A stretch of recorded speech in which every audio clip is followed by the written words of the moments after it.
Guys, I just want to say to everyone in the Philippines that I saw about the school shooting in Tacloban. Just saw the video.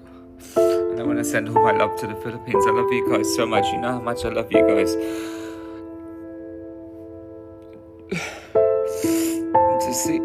To see someone shooting the kids in the school breaks my heart. I just want to say I love you all in the Philippines. I'm praying for you. I'm praying for the families of the kids and the teachers that were targeted in this shooting in Tacloban. And I love you all so much. Like, you're the nicest people in the world, and it breaks my heart to see kids being hurt. So I love you all in the Philippines. I'm sending you my prayers.